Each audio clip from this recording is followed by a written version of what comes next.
It's so stupid, it's positively brilliant. Yep, Charlamagne the God. Andrew Schultz. We are the Brilliant Idiots podcast. Do we have church announcements, Andrew? Yo. The announcements are a very important part of what we do in church. I just added a fourth show for the special taping in LA. Okay. All right, a lot of y'all. Orpheum. It's going to be April 12th, Easter Sunday. 9:30. Tickets go on sale today. This is coming out Thursday. Hopefully we get this out on time. Cough, cough. Dwayne, cough, cough. Chris. It's really on us. Is it, though? We say a lot of questionable things. Is it? So edit that shit the day before. We're recording this on a fucking, what is it called? A Wednesday? But you know how it is. You go home and then you land down and you like, I don't know about that one. It's just better to go I'll be with honest, things. I don't know what we cut. I don't know either. Well, you know someone what? knows. I'm going to tell you, I'm at the point in my life, though. Oh, let me tell about the church announcement, go and then we on, get my into bad, it. So we're adding a fourth show, man. Thank y'all so much for selling out all three of them. We're taping the special, the Orpheum in LA. Tickets go on sale 10 a.m. Eastern Standard Time. Get them while they're still there. A lot of y'all have reached out asking for tickets. I know a lot of you guys have booked flights from all around the world to come get it, and there weren't any tickets available. Charlotte's going to be in the building. We got Alex Media, Eden, if he's on my good side, Taylor. You know what I mean? Taylor, you're going to be right here. Taylor don't get flown out ever. You can fly yourself out, man.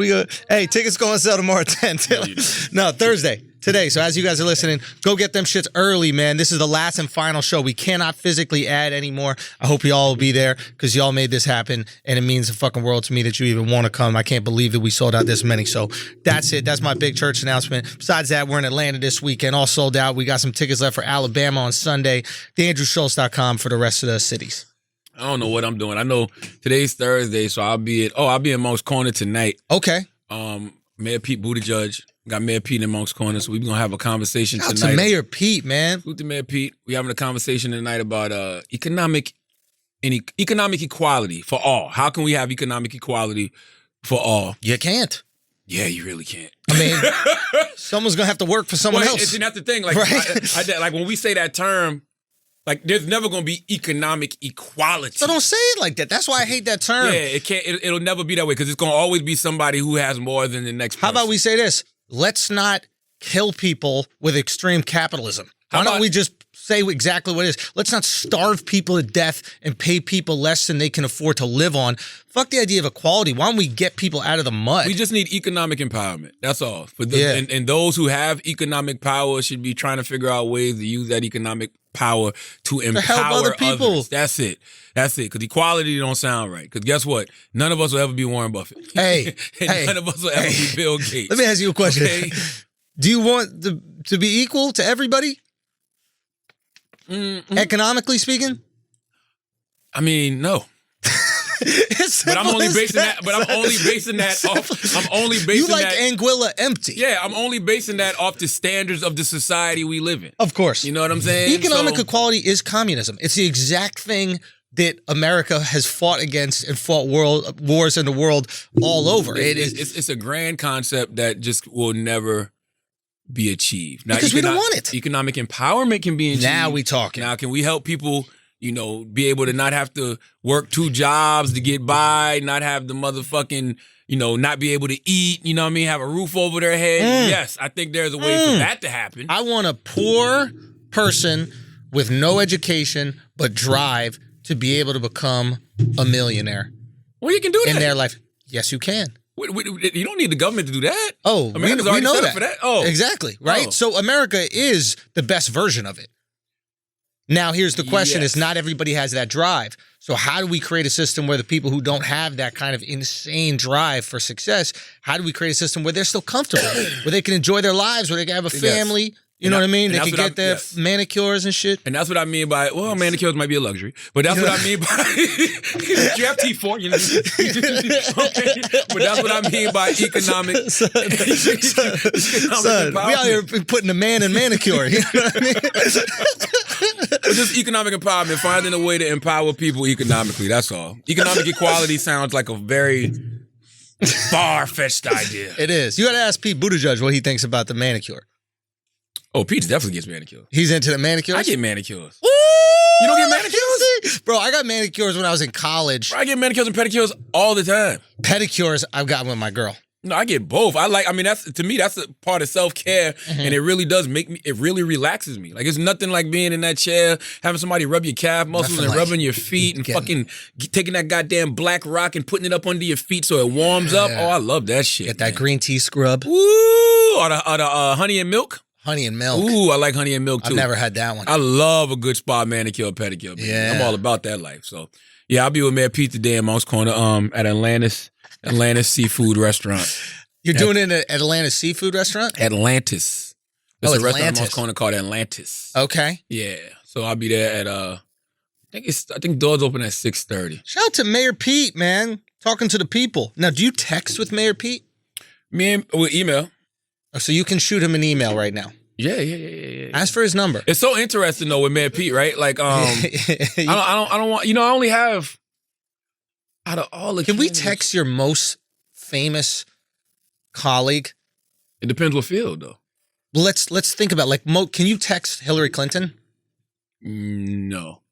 Can you text who was like the Oprah? I can get to Hillary though. Can you text it? Don't say it like that. Hillary gets to you first. Oh, definitely. Hillary don't play. Hillary Clinton, boy. Hillary lay your ass out. Better be careful what you saying here. Fucking drone. Hey, a drone pull up outside that window. Like, huh? What was that? Huh? No, I can get to Oprah though, but I can't text her. Say again. No, I can get to Oprah, but I can't text her. You can get to Oprah. Yeah. Okay. Who do you think is the most influential person or recognizable person that you have in your phone? Does it matter? Huh? Does it matter? I want to know who we can text. I don't know. I mean, I don't know. Of Wax's meat. I don't know who you call influential.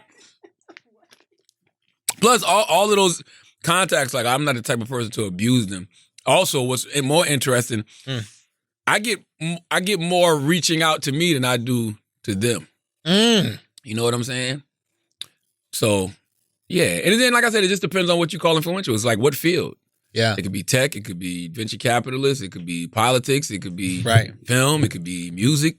Right. Like, it could be authors. Right. Which is that's also interesting too, because even like I'll share this story. Like, when I was talking to my man Chris, who's with Mayor Pete's camp, and I posted that I'm gonna have Mayor Pete in Moss Corner. Ryan Holiday hit me up, and Ryan was like, "Yo, let Mayor Pete know I'm at his service." You know what I mean? And so I connected them. Oh. So I like that kind of synergy. You know what I mean? I like when I'm able to connect those kind of dots. Yes. Yes, and that's usually what happens in situations like that. I feel depressed all of a sudden. Why? What happened? I ate that piece of cake.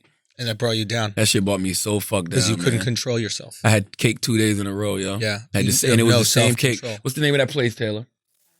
I think it's called, on Instagram, it's Cup 2 Cake. And usually when they make these designer-ass cakes, the designer cakes never taste good. They just look fucking good. And this one. Bruh. This one. I don't know good what this and woman tastes puts in good. these goddamn cakes. This shit is incredible. Yeah. Like, me and Taylor was going to share a piece. Yeah. And I ate the piece that we were supposed to share. And I was like, fuck that. I got to get me another slice, man. Wow. And I walked in, and when I walked in, you made me feel bad because you said, oh, that's the diet. Yeah. And so, like, that kind of, like, brought all the guilt that I was trying to suppress and I'm not glad feel. I'm glad you feel guilt. Yeah.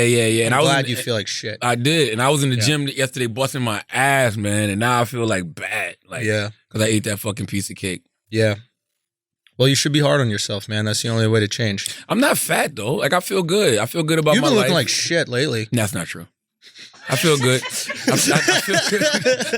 I feel good about my life. This is what friends do. No. You know when a mosquito knows you're sleeping, it just keeps sucking on the different parts of your body. The second we notice a little bit of weakness, we fucking go. Because nobody wants to be the wide hip having media person. God, nothing looks worse, bro. No. When you sitting there and you like Getting stuck in the elbow rest. oh my God, man. Oh, when you sitting there and you don't realize that your stomach's all big, so you resting your hand on what I call your laurels. Your stomach is your laurel. You just resting it right here. Oh, disgusting, man. Yeah. Disgusting. Don't let that happen, please.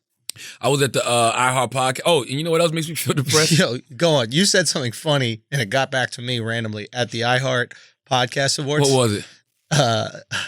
So our ad guy, Alex, shout out to Alex, sent me this. He goes, I love this quote. And apparently, as you accepted the iHeart Podcast Award for best Best pop culture podcast. Best pop culture podcast, The Breakfast Club, your acceptance speech was, hey, as long as we work for iHeart, we're going to win this. It's a fact. Home team, baby. Home team. What's wrong with a little truth? Now don't get me wrong. First of all, this is cheating like a motherfucker. The Breakfast Club, it is a podcast, but it's not a podcast. It's a radio show. It's a morning show Yes. that we package as a podcast because we want to touch all types of different listeners, and people consume content differently. Right. So if you're really trying to be successful as a radio personality, listen up, I'm giving free jewelry out. If you want to be successful as a radio personality, Yes. you have to package your radio show in the way that people consume it. So that's why you get the YouTube interviews. That's why you get the segments on YouTube. Yeah. That's why you get the social media. That's why you get the daily podcast, because some people get off work and they riding in their car and they want to go to iHeart and turn the motherfucking podcast on and catch up just like that. Yeah. And that's fine. You know what I mean? But we're not technically a podcast. Secondly, iHeart Mafia, baby. Yeah. You know what I'm saying? Now, are we deserving of the award? Probably. You know what I'm saying? When it comes to pop culture, like, you know, we cover the gamut. Like all of these numbers in different fields I'm telling you to talk about, you asked me about, we cover the gamut on all those things. So we go from politicians to hip hop, like you get your news from Breakfast Club, whatever it is. So maybe we are the best pop culture podcast. Hip hop is pop culture now. So yes, sir. But the truth to the matter is, and the fact remains, as long as we work for iHeart, you're going to win that award. We're going to win that award. Maybe not. Maybe next year they'll teach me a lesson. Best comedy podcast was Conan O'Brien. I didn't even know he had a podcast. Never heard of it. And I was taping the screen because I was actually shocked and pleasantly surprised that 85 South Show was nominated Let's for Best go. Comedy Podcast. Were we nominated? No. That's fucked up, man. It's fucked up. Where's your influence at, bro? We can't even get a studio. I don't know, bro. This is real disrespectful, man. I need to speak to, what's the guy's name? Who? The guy who runs iHeart? I don't know. We're going to edit it out. So it don't matter what his name is. You saw the Schultz Bridge burning, building momentum.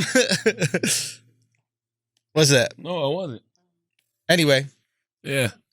Oh, Taz, what's up, my brother? What? Taz, I didn't know Taz was here. What's up, man? So we have what's it called? This guy that you don't want to tell me his name. But we gotta have a conversation with him. Why? So that we can get to the bottom of all this. The bottom of what? Why we're not nominated. Oh, now that's a good question. No. Well, and who gets nominated? Well, why Conan gets nominated? The only loudspeaker. I'm gonna tell you something. It was a lot of nominations that I was pleasantly surprised by. Okay. I was pleasantly surprised by the Read. Even though they were nominated last year, I was pleasantly surprised by the 85 South Show. Because I was super shocked that they nominated 85 South Show. Right. Because I was like, who the fuck at iHeart knows about the 85 South Show? Yeah. You know what I'm saying? And they should have won Best Comedy Podcast. Yeah. If you ask me. Oh, yeah, Conan won. Yeah. Conan O'Brien won. I was shocked at Amanda Seales. Yeah. They had her in for Small Doses. And it does, I said this last year, but I do want to. That's a podcast name? Small Doses. Yep. I do want to be involved in like seeing why certain people get nominated and why. Because I'm not opposed to it. Right. Even, and there's certain things I don't know about. Like the person who won Best Podcast of the Year, in my mind, I'm like, oh shit, Joe Rogan gonna win this. But it wasn't Joe Rogan. It was, Chris, what's the name of that podcast? Best Podcast of the Year. Was it The Daily? Dax Shepard? What's it called? Nah, it definitely wasn't Dax. No, My Favorite Murderer. Oh, yeah. My Favorite Murderer. That makes sense. Yeah, Who I heard cares? it's a monster. Who cares? What do you mean? Oh, about making a murderer. Yeah, I heard or it's a my monster. favorite. Yeah. Women love it. I heard it's like beyond huge. Yeah, they love it. They won Podcast of the Year. Yeah. So yeah. Who cares about these award shows? I like the fact that they have a podcast awards.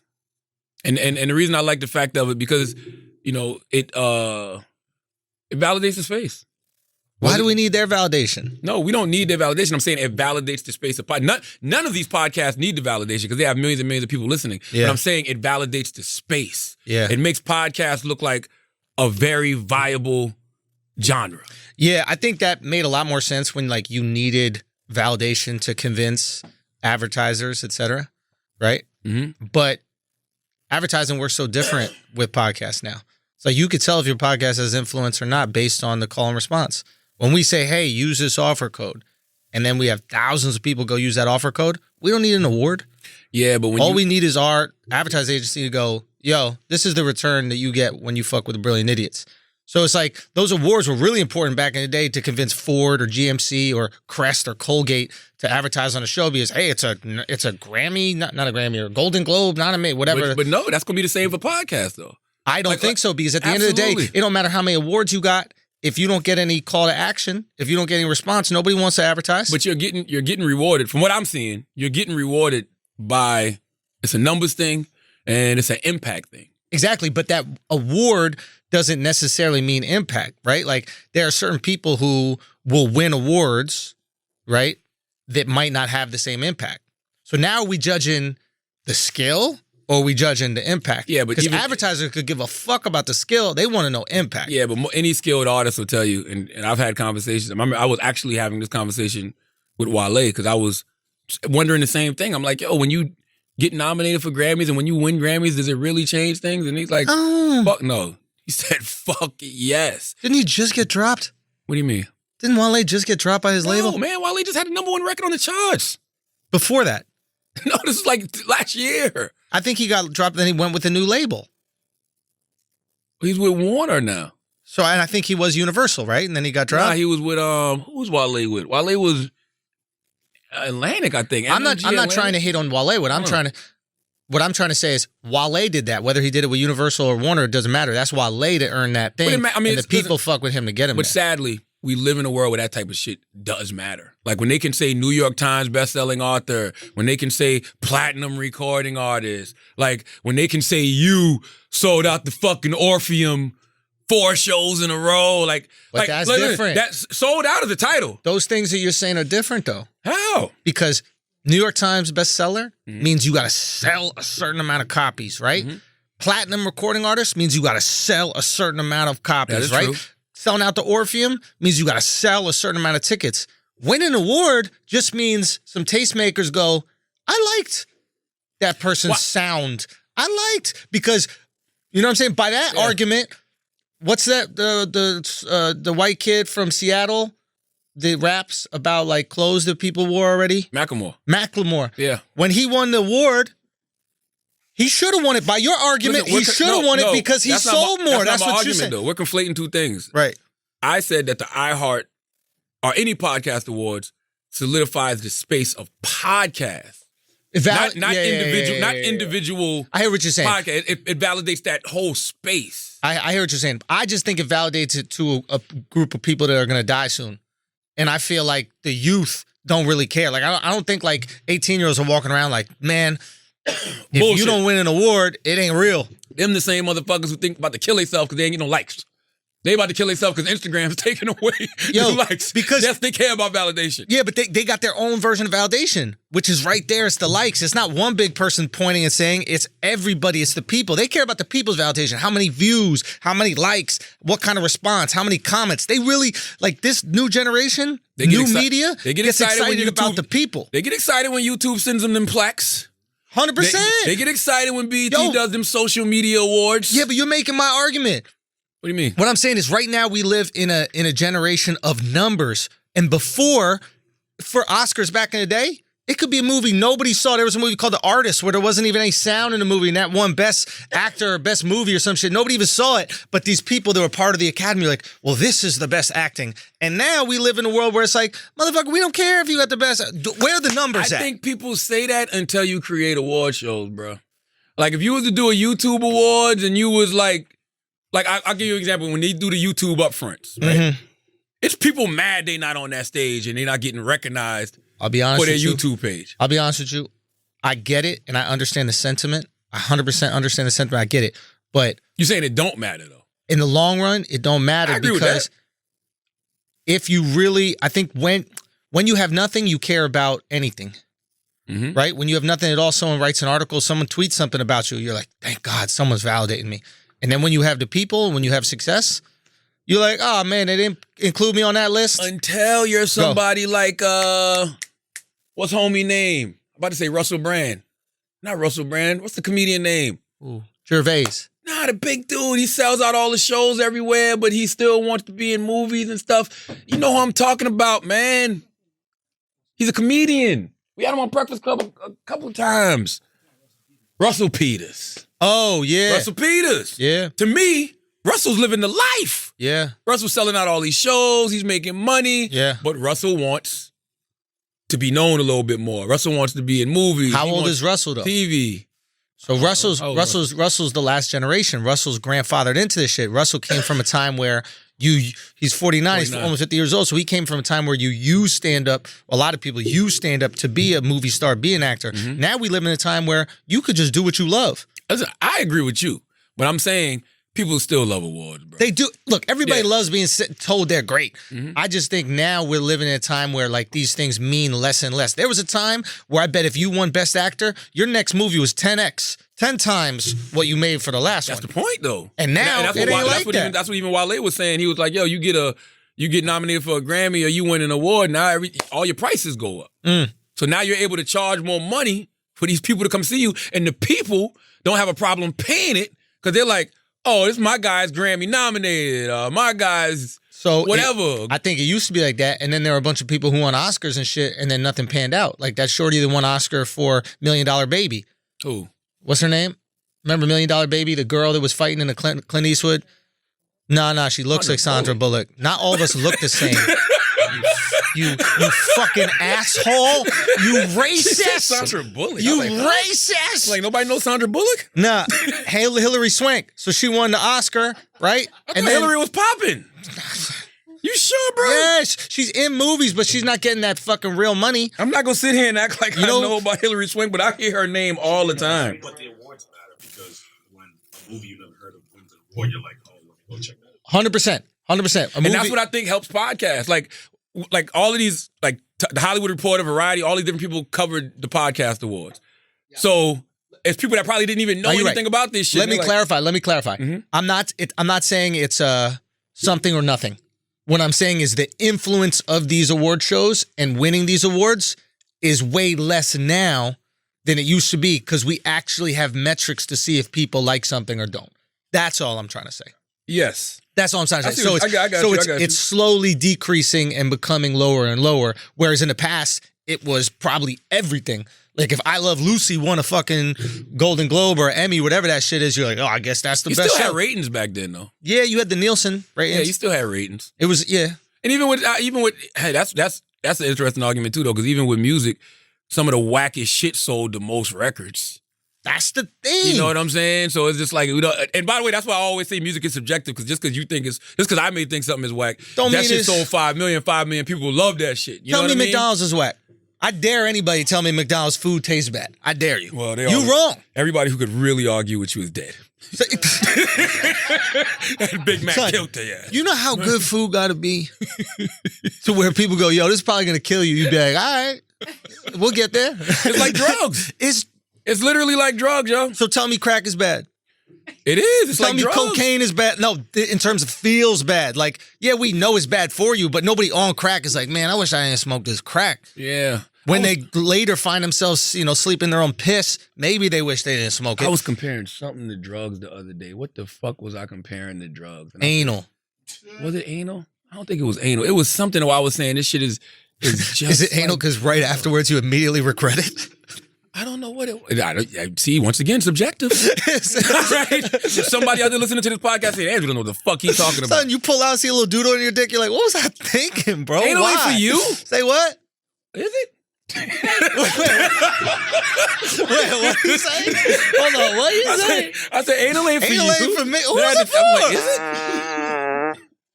What was that sound? That's Wendy Williams. Who let Wendy in here? Who let Wendy in here farting, yo? The fuck is going on? Bro, Wendy farted like she haven't done anal in a long time, dude. That ass sounded tight on that fart, like a trombone. Bro, you got to hear it when it's in HD. You showed it. I watched the clip when it was normalized. Bro, or that something shit like that. sounds wild. Heavy. Let me hear it. She was like, Cop wasn't playing that. I mean, you're lucky you only got battery. It's cartoonish. Bro. It sounded like you did it with your hands. I told Daniel, I said, you made that up. Yeah. I don't believe that. He's like, nah, that's normalized. There's nothing normal about that, bro. You need surgery if you fart that loud. She's grown, man. And I fart a lot. She's at that age, bro. Like at that age where what? I mean, anybody got time to be holding your farts? You 50-something years old. That She shit did take lean. time. She leaned into She did it. lean. It was adorable, She leaned man. over and she Yeah. let that shit out, man. But it got caught in that patent leather skirt. I think that was also part of it. Somebody said the funniest shit on Instagram. What'd they It was say? like, Wendy ain't got no cheeks to stop that gas. It was like, Wendy don't got that cheek flap to stop that gas, man. Man, the internet is a motherfucker. Son, You can't even fart in peace, The internet killed Stephen A. Smith. Did you see Stephen A. Smith trying to box? bro. Somebody told me that was fake. Bro, nah, there's no way. Somebody told me it was something they put in slow motion or some shit. I don't know. When I bro. watched it looked regular to me. Here's the thing. The uppercut was fine. Okay. But then he was throwing this other punch down. Who's doing that, yo? Why? What was that for? You had one job. You got one job. And you know what it is? To say it's on the paper. That's all By you the gotta way- do the whole episode By the is way, go, it's on the paper. She put that in for Stephen A. Smith. I don't know what that means though, because we've never heard that sound before. Wait, what is As soon as that? you started talking about Stephen, that's like a tugboat, right? Yeah, but I didn't mean to. Why would you have a tugboat on there? Taylor, is that the type of boats guys take you on? Taylor don't get taken nowhere. Don't let you get that tugboat? Don't let Taylor fool you. Look at it. You trying to be a regular Joe Look at Rogan this. producer, huh? Look at this, Eden. Look at that. Look at the bottom punch he throws. Why are you punching down at the hip? Nigga, you never know when you got to fight a midget. Son, You never know. someone's you like, never know. someone said on Twitter, they were like, yo, he's taking out fathers and sons. For real, yo. Imagine if a guy tried to jump you with his 5-year-old. Uppercut the dad, boom. Down punch the Get a kid. 5-year-old some gas. You got to go to outta sleep, goddammit. What else happened this week? Oh, Prince Harry. Yeah. What is your take on all that? I think it depends what you're talking about. Like, right? I think that I like the fact that they're giving the money back. Cause You want to set up the story though, so people know what I don't happened. even know what the fucking story is. They basically tried to quit the royal family. They did quit. They did quit the royal Yeah, family. they're gone. Right. And the Yeah, big they're stepping back from their royal titles. exactly. And then the Yeah. big issue with that is like, how do you quit something that you already don't do anything? But he for? says they're making it clear that they're not necessarily walking away. Right. So it sounds to me Yes. like the prince wants to come to America to sow his wild oats. I I think. think we've so. seen this plot before. I think so. You know what I'm I saying? think there might be. Huh? No, Whose speech? we don't want the speech. We don't care. Who gave a speech? Nobody wants to hear any of that. My thing is this. I I like However the they fact. talk. I like the fact that they. I want give- you to put the speech in Stormzy's accent. It's the same thing. No, dude, British rap? Come on. I love British rap. Stormzy get busy, bro. Stop it. I promise you. How you relax? You know what I could do to British Stormzy and rap? Black Dave get busy. Now, I will admit, those are the.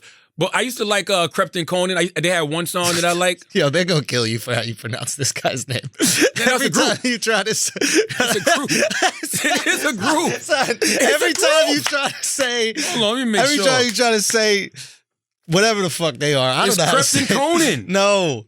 Here's what Brother Leonard is saying. Yeah. It is. We get- she Crepton gets- Conan. How you pronounce it? Crept. Krept and Konan. Crepton Conan. All right. Yeah. But Crepton Conan. All right. They had a song that I liked, but I actually really enjoy Black Dave and Stormzy's music. Like, they make good ass records. The diss records that Stormzy did to Wiley, Disappointed and Still Disappointed, I really fuck with those records. And I really fuck with Audacity off Stormzy's latest album. Yeah. Oh my God. You like it? Oh, you little ashy youths.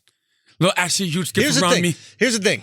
First of all, he wore the coolest shit. He like headlined Glastonbury. Did you see that? Mm-hmm. And he wore like a Stab-proof vest. he what? Stab-proof vest. It was like a stab-proof vest, but it was inspired by Jay-Z. right, which is adorable because they don't have guns, so it has to be like Stab-proof. knives they're worried about. Yeah. But it was like the British flag was on it, but like dark. It was sick, and everybody seems to really ride with this guy's story. So I don't know his music. I gotta get Number in one more. album in the UK. Right Really? now. Number one. Okay, I'm on it this week. I'm gonna start listening. And you know, and to your thing about the people, Yeah. his album went number one on his 4th week. So So that means that it grew. Well, you know, it debuted Right. at like number 2. and they think just Rod kept Stewart beat him. building. Yeah, and by the 4th week, he was number one. Number one album in the UK. You love to see it. Yep. All right, so I'll get into it. But there is something about UK rap for me that is like so jolty. It's like they haven't paved the roads. I couldn't get in past the the studio. accent. Say again? I couldn't get past the accent. I don't at even mind first. the accent, but like it sounds like someone making fun of an Asian. That's why you got to listen to Stormzy. Yo, Stormzy can Why? Because he flows on it. I need boom. that. That's what I need from a. He can flow. He Fix up, flows. look sharp. No, Stormzy flows, Remember that's a fix bro. up, look sharp. Stormzy flows. Doesn't it sound like Kim Jong Un is telling you how to dress or something? Fix up, look sharp. Hold on. I'm gonna play. Right face side of hair. Let me play Stormzy Audacity. Put on gray suit. Hold It's on. just too much. I'm gonna let you hear the first few bars. Yeah, of let me. Stormzy I need some because flow. he Like, rapping. do they have a Future out there? Can we get? They don't got no future. You niggas audacious. Why? How does he say it? Hold on. Yo, Okay, here we go. I roll out with no cash on me. Calm now with no mash on me. Stay away Okay. from Me these ashy youths. youths. So they come around and get ash on me. That's 5,000 capacity. All right, it's getting 5,000 sharp. Capacity, then spread that over the UK and then add it up and get back to me. All right, stop. Wait till the beat drop. It's Yeah. sick. Oh, wait till that beat drop there. You're good enough to be clashing me. Oh, please stop harassing me. Charge me up and put gas in me. Them little fish wanna try ting. Oh man, the audacity. I got birds in my inbox telling me eyes. Living on the edge to the end of our lives. Hey. For the sheepskin telling me lies. Now, is this beat grime or whatever that is? If I'm not mistaken, he did tell me that Audacity would be considered grime. Now, And that's UK, if their- I'm wrong, Yeah. correct me, but I do remember Stormzy telling me Audacity would be considered grime. But I like that they have their own version of music. of music Yeah, that they're kind of folding into these other parts of like typical rap. I think it's awesome. I love London, Authentic, man. cool. That point, you know how in the beginning it was nice and was calm, we could do it. Yeah. And then everyone, right? Yeah. It came out a little. Audacity. Yeah. Why can't it just be like Audacity? That's not how Like, they- see how beautiful? Like That's not how they talk, Audacity. though. Say, what? They use proper English. Proper English is not Yeah. how you speak to me. I like You it. sound like an African warlord. Yeah, but that's what it sounds the, like. the world would be boring. We will take all the diamonds. The world would be boring if everybody sounded the same. Like that's what makes people distinct. I love it. I actually like it. Say what? I like it. I love it. I'm just saying, for me, I can't relax to it. Like, I can't go to bed. Hey, I just want to listen to a little Michael Bublé. You listen to Michael Bublé, you fall asleep. Hey, I want to go to sleep right before I go. Oh, I'm wide up. Well, it depends what Should we song. get? It depends Should we go what- work out? it Let's get depends a workout. It depends what in. Let's song do you it. listen to, though. Say again. Depends what song you listen to. So, give me the example of the UK, like Let me smooth give you a smooth. Future. Perfect example. We were talking about this weekend, right? Future. I don't know a single word that he raps. I don't know a single one, but I feel like I know every single one. It's nice, melodic. Whoa. Oh, this is a good one.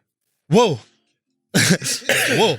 This Right? is called Lessons. What is it? 100 grand on a pinky ring. Something, word I can't say, little bitch. Whoa. That's fire. See how comforting that That is? shit makes you sleep.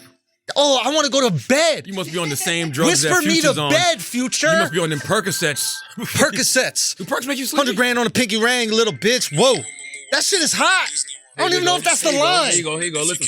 Okay. I hit you back, lately I've had some busy ones. Ooh. I've been getting this money just on my Lizzie ones. Ooh. Now we're acting like children, it's so pathetic. I was trying to reach out for ages, I need my credit. There's a couple lines in our script I think we should edit. Why you got a bitch all the time, just read my message. Love it. Shit. Fucking hell, I'm such a handful. On one hand I'm pissed, but on the other hand I'm thankful. Stormzy dope. Yo. There were times it was You know, he's fine. He can Nah, spit. Stormzy dope. Like it's It's easy. just a certain mood that you got to be. You have to be like off-roading. If you're driving and then the pavement is a little fucked up. Cobblestone Road. Cobblestone Road. They make music for Cobblestone. Cobblestone Road. If you Cobblestone ever been to Road. Orlando, it's a lot of Cobblestone Road. That's it. You're in a horse and carriage on a cobblestone road. Okay. You just picked up Cinderella. You're going to the ball. Put on the Stormzy. You're good to go. Am I wrong? We have until 12 o'clock. All right. I'll have you back by 12 o'clock before you turn into a pumpkin. This guy. Where is your heel? You gonna get stabbed next time you go to London. Say what? You gonna get stabbed. I'm coming through Stormzy vest. Hey, you know what's funny about that? Like you called it adorable earlier, right? Yeah. Because in your mind, you're like, we're from America. Who brings a knife to a gunfight? So Son. you go over there and realize they really skilled with them shit. Like ninjas and shit. Whoa. You know what I'm saying? Because think about that shit is like Tim pulling out a 357 on your ass. Yo, but then they got to get close enough. And we don't know what kind of knife it is. That's the thing. Now here, that's a good thing. It could be a sword. then that's a little fucked up. But I feel That's like a what I'm sword could go saying. through that thing. And plus, they've been cutting people for years over there. And we can't take our guns over there, so we're not bringing a knife to a gunfight. Woo. We're bringing nothing to a knife fight. Fist to a knife fight. Oh, it's a problem for me. You're gonna lose. I don't think you're gonna survive that one. But back to Prince Harry and Meghan Yes. Markle. Oh, can I make one question? Yes, I go want to ahead. say one thing. I had this thought, Okay. and you're going to say that I'm absolutely fucking crazy, I'm sure. But I think Future is the most influential musician in the last 20 years. No. I just want to make the He's one argument. of them, though. I just want to make the argument, and then you guys can trash it. No, I mean, it's not a bad argument because I don't. Let me just throw it out there. Yeah. Right? I was in Russia. Uh-huh. There was Russians rapping in Russian like Future. Okay? We are in Australia. There are Australians rapping in Australian English, but like Future. No matter what country we've gone to. We were in... Are you sure it was the Future or not the Migos? You sure it was Future or not the Migos? Oh, so the Migos came first? I thought Future came first. No, Future was around before Migos, of course. Drake put Migos on. No, let me think about this now. Future was here before me. No, In terms of kids, popularity. I'm not sure. No, because Migos did Versace when? And Drake jumped on it then. Remember no, that? Future been out before commas. Hey, remember Fuck Up Some Commas? Future been out. Future actually was on the hook of Racks on Racks. So what year was that? Because that's when Future got introduced. Whenever Racks on Racks came out. March Madness? Oh, that's late. That's later. Listen, I don't know that many songs. And when was Migos Versace? Well, not even Versace, because Versace was their breakout record. Migos was out before that. I'm not, Yeah. and if it's Migos, then it's Migos. When was it? So that was their breakout record. So Migos, they probably came out around the same time. But right now, it's 2 years after. So No. And because you got to think, all of this stuff starts in Atlanta. No question. yeah. I only credited Future for it because he was the first one I heard do it, and I wasn't plugged into the Atlanta scene.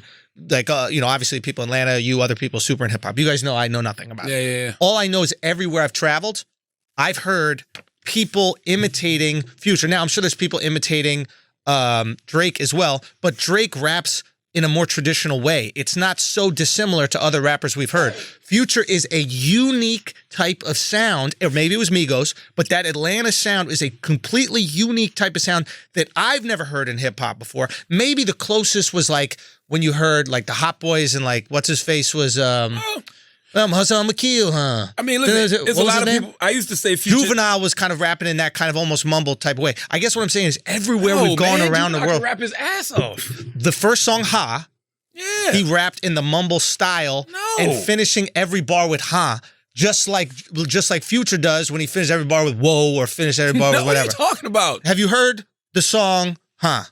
Yes, it's not mumble rap. Can you put on fucking... I didn't even know the guy started rapping until 2 minutes into the No, song. you can't get past his I thought he was doing accent. the introduction. You can't get past his accent, but that's not mumble rap. And I used to say Future took over T-Pain's trap because T-Pain Right. was that guy that was doing that rapper singing shit with the auto-tune. T-Pain put Lil Wayne on it in a lot of ways. That's fair. I'm sure there's tons of influence in that regard. All I'm trying to say is the style of rap that was so dissimilar to anything else I've heard is replicated around the world. And while he might not be as famous as some of the huge rappers that are out there, his style has gotten into the fucking soil and has grown all these rappers globally. And it's like, yo, man, he needs some credit for that, right? 20 years is a long number. I did say on the year-end wrap-up, the pull-up, I said the most influential rappers of the past decade were from Atlanta, but I give it a three-headed monster. I say Future, I say the Migos, I say Young Thug. Those three influenced hip-hop over the past 10 years globally in a real way. Is Those three. I'm a big fan of Thug. Migos, Thug, and Future. And Future and Migos. But I just see Thug as an even more elevated version of Future. Like it's even more melodic, even more musical, and using his voice as an instrument I agree to with an that. extreme. His voice, I don't know if it's more elevated, more of an elevated version of Future, but I do agree his voice is melodic. It's like an instrument. It's an instrument. It's just different. Like all three of them, Young Thug, Migos, Future, they all do something very, very unique. When you hear Future, you know it's Future. Yes. When you hear something like Designer, Panda, you know he's trying to sound like Future. Yes. When you hear Migos, you know it's Migos. When you hear somebody doing that, the flow, you know they're copying Migos. When you hear somebody trying to do the whole melodic sing-song thing, you know they're trying to sound like Thug. So to me, those three influenced hip-hop over the past decade. Like no other. Yeah. And isn't that, I mean, I think it's so fucking cool. Like I remember listening to Life is Good. Do you listen to Life is Good? Yes, I did listen to Life. And at first I thought I liked Drake's verse better. I love the line, working on a weekend like usual. Drake has these ways of like making, he has these lines that will like penetrate you and like you relate to them so much, right? You're like, fuck yeah. Why like, do you say penetrate and not sodomize? Well, because I wouldn't think he would penetrate my butt. You know, he would penetrate my heart. Got you. And my mind. Got you. You know what I mean? Got you. Penetrate my butt. We go. But those three, but go ahead, what you say about Drake? And I was like, oh, this is great. And then after I listened to the Future verse for a while, I was like, I don't know any of the lyrics. I cannot repeat any of the lyrics of that. I can tell you why you like the Future verse better. Tell me why. Because the song wasn't about anything. Keep going. The song is all style, no substance. Yes. He's not talking about anything. I think you're insulting me, but keep going. No. So there's really nobody better at creating style over substance than Future. Yes. Like style, it's like Future can rap about nothing and you'll love it. Is it possible that Future is creating a similar feeling that classical music or even EDM music gives us, which is he's riding the beat in a musical way, so the words that he's saying don't really matter as much as how he's riding the beat. But that's been going on, though. Right, of course. Yeah. So, and maybe that's why it's so much easier to connect to because... It's style over substance. Boom. But I think that there is substance in that. I think that in itself is an art, right? Like... they have coined it swag rap. So it's about how you make somebody feel as opposed to, what you're saying making them feel something. Like when Drake says, working on the weekend like usual, everybody who works on the weekend, every fast food employee in the world is so fucking relatable. You know what I'm saying? Yeah. So that's what he said made you feel something and invoked an emotion that you already felt. You know what I mean? Nobody likes working on the fucking weekends. Yes. You know what I mean? You hate when you got to work Saturday or Sunday, whatever. You want that day off. So I love that, but go on. But that's all I do. Yeah. I'm looking forward to it. But when you hear it, you're like, oh shit, But Future is just going. I can't remember a line from that record. I can't either.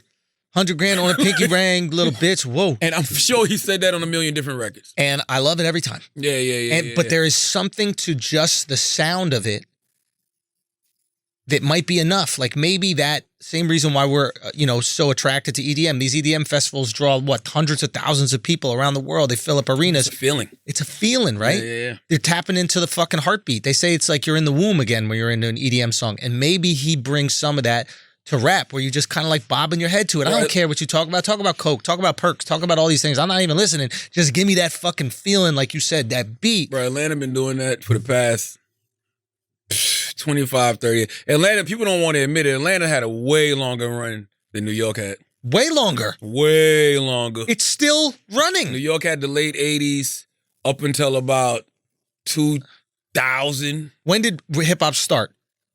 I don't fucking know. 80s, 70s. Was it 80s, 70s, 80s or something like that? Yeah.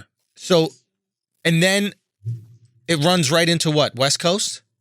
West Coast came around. West Coast had their run like with the Death Row stuff in the early 90s. You know what I mean? But then East Coast took it back with the Biggies and the Wu-Tangs and the Nas's. And then I think the next generation of New York with the Cam'rons and the Big Puns and the DMXs. Okay. And then I think the early 2000s with the 50 Cents and the G-Units. But there was a Southern moment there too. Listen, people talk. I tell people all the time when it comes to that '94 Source Awards, the one where Suge Knight stood on that stage and Suge Knight said, "If you don't want somebody dancing all in your videos, yada yada yada." Everybody already talked about the East Coast West Coast beef. Yeah. But Andre 3000 got on that stage. Yeah. And he said, "The South," and they got booed. That's and right. He said the South got something to say. And the South has not looked back since then.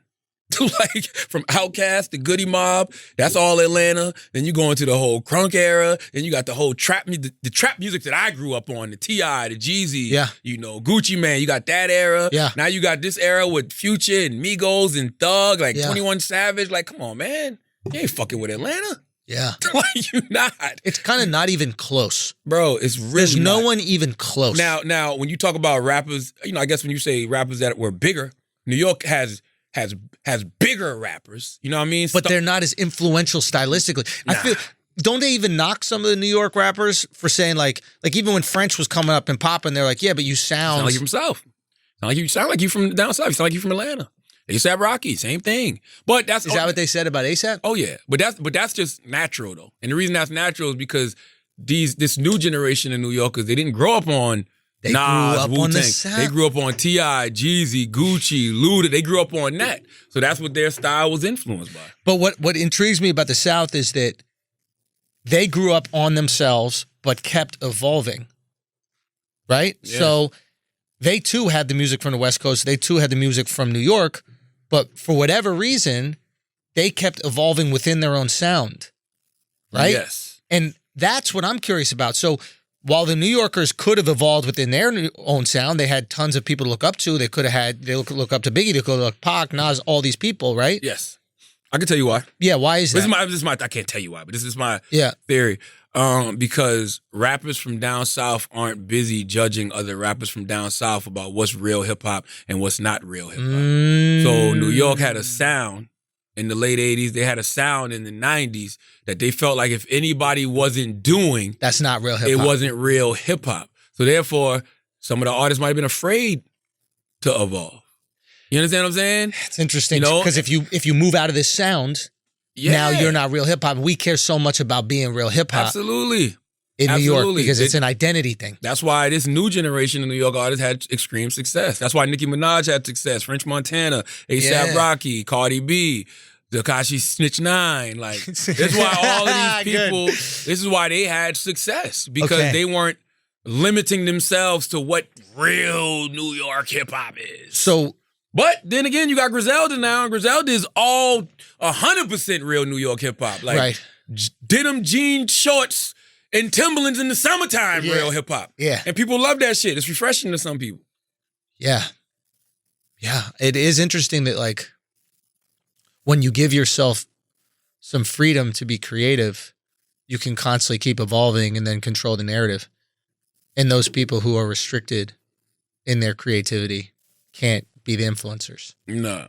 Like, no. you cannot be an influencer if you are doing what everybody else is doing or has No. done. No. And that's why you can't be the old guy. Why is the South so open to it? Then why is the South? Is there more musicality there? Like, what is it about the South that like that goes, hey, you want to dress like a girl? I think when you're getting shitted on by everybody else, you have no choice but to lock arms as a collective. And after you lock arms as a collective, you're not going to do to somebody else what was done to you. Because like Outkast got booed at the Source Awards, you know what I'm saying? And it's not like when you talk about somebody wearing a dress, like Andre 3000 did that, Right. So Young Thug can do that. CeeLo did that, so Young Thug can do that. Like they've been taking those kind of chances as far as clothing. Fucking CeeLo had on a wedding dress. Yeah, You know what I'm Yeah. saying? Like, and the musicality part might be something too, though. Because I mean, look at somebody like CeeLo and how diverse he is. CeeLo started off with Goody Mob, who made one of my favorite hip hop albums of all time, Soul Food. Then he did the Gnarls Barkley and the Danger Mouse shit. Had a #1 single with Fuck You. Like, think about how Yeah. different all of these sounds were. Like, Yeah. I just don't think they're afraid. And being that they don't have nobody knocking them, saying, oh, that ain't real Atlanta, or yo, that ain't real Florida, or that ain't real crunk. Like, they just keep growing and they keep evolving. Do you think the South like embraces instrumentation more? Like when I was growing up in New York, it's not like there were fucking instruments in public school, like I don't know. That's a good question. I would think so. Because you go to New Orleans, right? New Orleans is bro, bounce it's music. And, nonstop, brass and- everywhere. Yeah, and you hear that in Manny Fresh's beats. Somebody said, I forget who it was when we were down there. I was just in New Orleans. It was fucking amazing, man. Love that city. One of the most unique cultural cities on the planet. We Yeah, have it right here in love New America. Go check it out. But, and somebody said, I forget who, you know how like when you're a kid in New York, you play basketball. That's what we play, right? when you're a kid in New Orleans, you play trombone. Yeah, You play the the drums. Like, that is their sport. Yeah, even when somebody dies, they do the line. And it's a, what did somebody say it was? It's not, Kaz was talking about this. It wasn't. A celebration. It's a celebration. Yeah. It's a going off party. Yeah, You're going off to heaven. Yeah. Going home party. You're Yeah. going home to heaven. It's like, man, it is such an amazing fucking Everything is music. cultural That's why Manny experience. Fresh don't get the credit he deserves. Manny Fresh is like one of the best hip hop producers of all time. Right. But for whatever reason, he don't get that recognition. But I don't know. Maybe they are a little bit more musical in the South. Maybe it is a little bit more instrumentation. Yeah. I'm not sure. I just am curious. I think that you hit it on the head with the identity thing. Like, we got so microscopic in terms of what real hip hop was. Instead of letting the shit grow and evolve. And you know what? We've done that in comedy too. Talk to me. I feel like the New York comedy scene has really struggled because we've had such a small view about what comedy can be. And the West Coast scene has just destroyed us. They've just taken it to a whole nother level because they haven't had one single goal like New York comics have. New York comics have one single goal: get past the Comedy Cellar, and then that makes you. And even when I was really young, that was the greatest accomplishment I had, getting past the cellar, but I never looked at it as an end-all be-all. I was like, oh no, that's the best gym where I could work out so I could go do these theaters and arenas later on in my career, right? And the West Coast scene, they could never make a living doing just stand-up in the city like we can in New York. You can make just enough to get by getting paid doing spots in New York. Just enough, barely. In the West Coast, they couldn't. So they were forced to find these other things, podcasts, find web series. Really, you make a community, maybe in the same way the South was. Yeah. You know, and like, hey, let's see what else we can bring into this. Let's see why we don't have to have this one singular focus and singular goal to just barely get by. Let's be communal. Let's collab. Let's help each other. Where in New York is everybody fighting for scraps. And then you can't help each other. Yeah. And that's the thing that. I see, yo, by the way, that's a good point. I see that in every industry. I see that in radio too. What you mean? It's the same thing. Like, I don't know about the scrapping and everybody fighting for each other, but just the fact that, everybody looks at radio one way. You know what I'm saying? And being that they look at it one way, they don't want to evolve the culture of radio. That's why I think, podcasts were able to come in and Body shit. You know what I mean? Even YouTube come in and body shit. YouTube did that with TV. You know what I mean? Like, people they were so stuck in what we do. No, we do TV. YouTube is YouTube, we do TV. We do radio, radio is radio. Like, they just, everybody's stuck in their ways until you look around and you like, guys, that thing that was behind us? The ways changed. It's right by us. I think I'm starting to see some ass. In front of us. You know what I'm saying? I think I'm starting to see some ass. So it's just like, yo, you gotta grow and you gotta evolve with the way things are. You know what I mean? Like, I think some people are just very, very afraid of change. They are. That's what it is. They're afraid of change because they're afraid of failing in the new form of media or the new form of their business, wherever they are. So they shit on the new version of it because they don't think they can do it. And it's easier to criticize than collaborate. It's way easier to criticize than innovate. And that's why, you the OG, put your arm around it. Son, it's literally it's so easy. Put your arm around it. I remember early on when we were doing Brilliant Idiots, and like people would take clips of idiots and they'd repost them on like different blogs and that kind of shit like that. And I remember asking you, we gotta bring that up. But I remember asking you, I'd be like, yo, so should we like notify these people because they're like taking the podcast and like they're putting on their YouTube pages and that kind of shit? And then you go, no, why? I was like, well, it's ours. Like, they're just taking it. They're not even asking permission. And he goes, and you go, this is before you even understood, I feel like, where podcasting was going and shit. And you were like, it's free promo. I go, what do you mean? He goes, you want people to talk. Yeah, share that shit. Share that shit. Yeah. And from then on, I was like, oh, I had too small. I had the scraps mentality, right? I said, I got to keep all my food on my plate. Don't take nothing off my plate. But the second you're like, no, everybody here have the buffet. Share it, man. That's how shit grows. That was always my mentality with Breakfast Club. I don't give a fuck if World Star posting our shit. I used to have knockdown, drag out fights with our Hard Digital team. Leave those websites alone. Let them post our shit. Yeah. Go, please.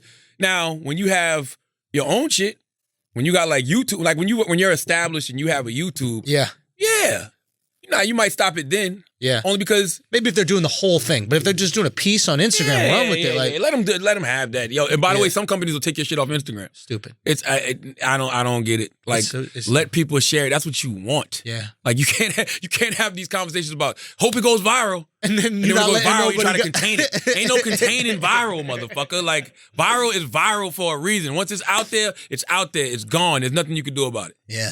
That's it. What was you? Let's pay some bills and then come back to Prince Harry. What's his name?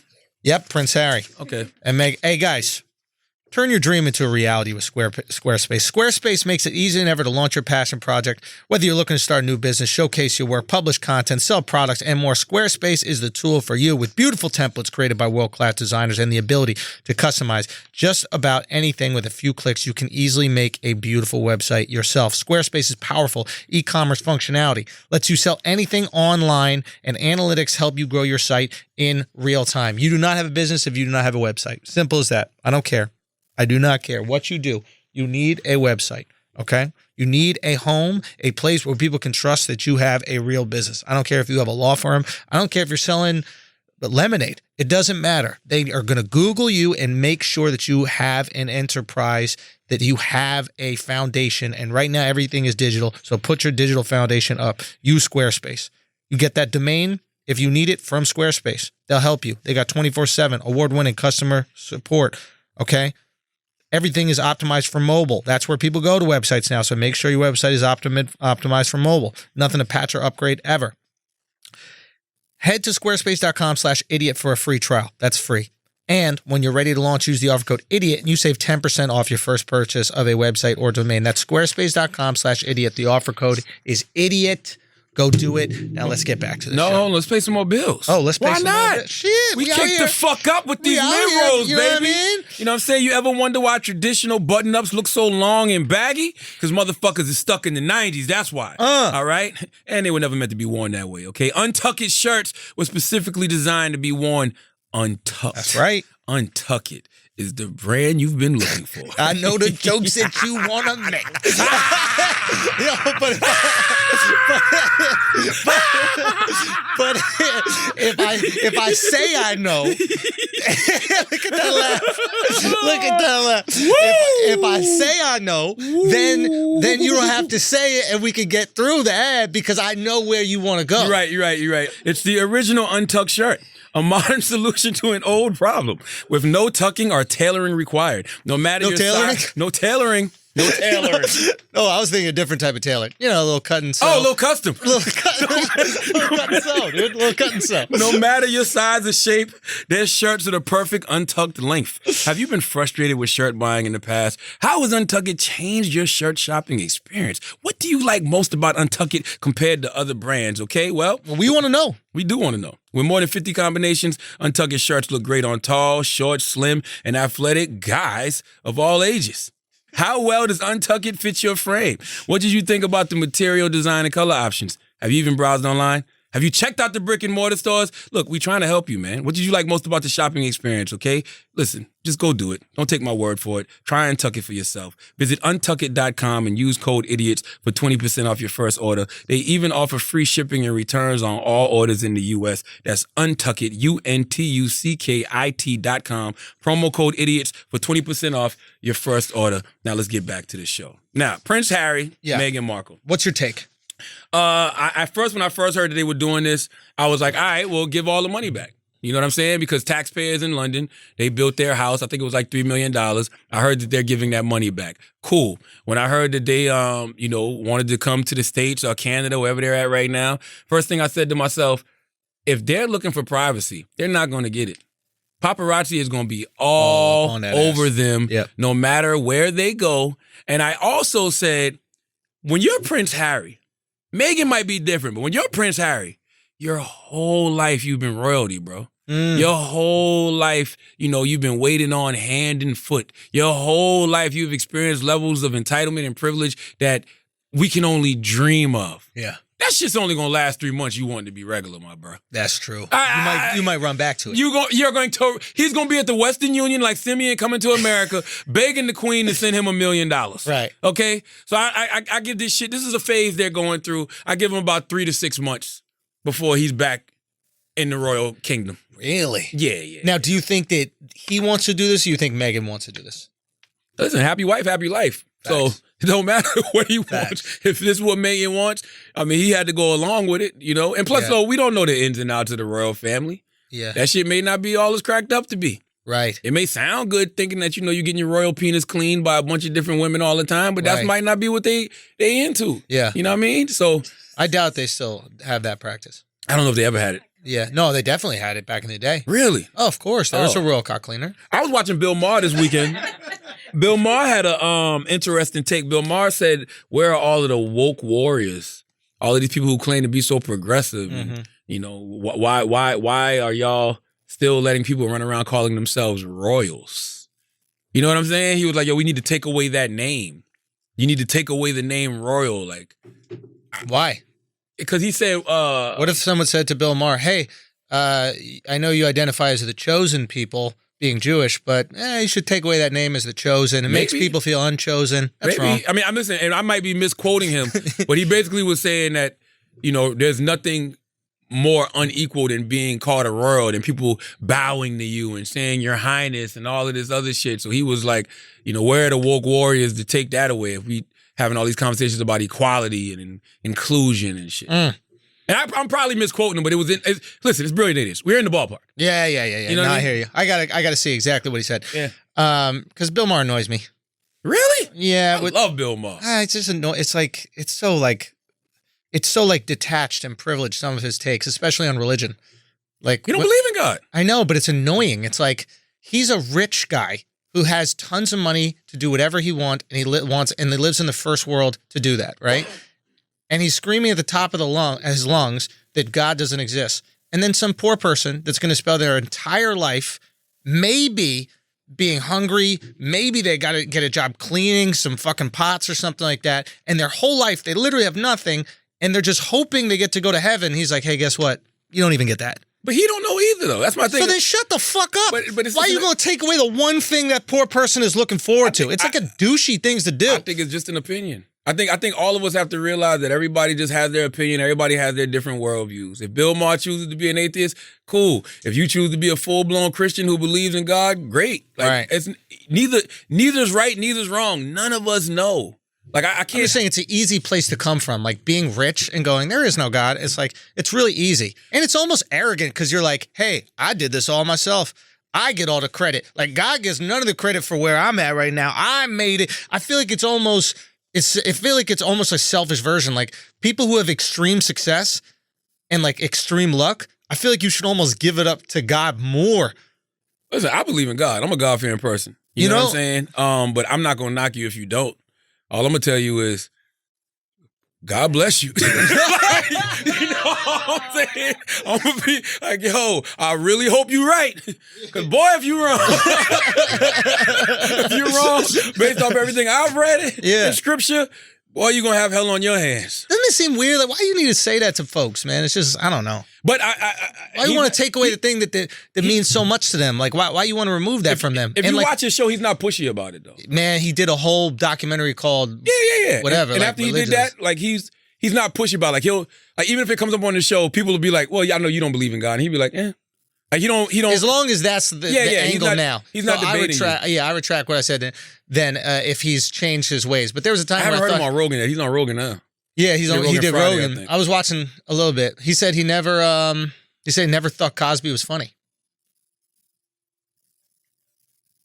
I can't sit here and act like I did either. Oh, you'd never. I mean, thought it depends he was what you're funny. talking about. I like the Cosby Show. No, he's like, I never thought the show was good, and I never thought the he's stand-up was bugging on funny. that now. Cosby Show was great. Yeah, I mean, whatever. It does. Cosby Show is great. I don't know if it's. I mean, listen. Cosby Show is great. I don't know what to tell him, but I'm sitting there thinking like, was it great because of Bill though? Yeah, it was. Oh, I mean, yeah, he produced it. I'm sure. But I never watched his stand up. I never watched I Spy, none of that shit like that. Yeah. But to be honest with you, I never checked for anything other than Fat Albert and fucking Cosby Show. I never even checked it down.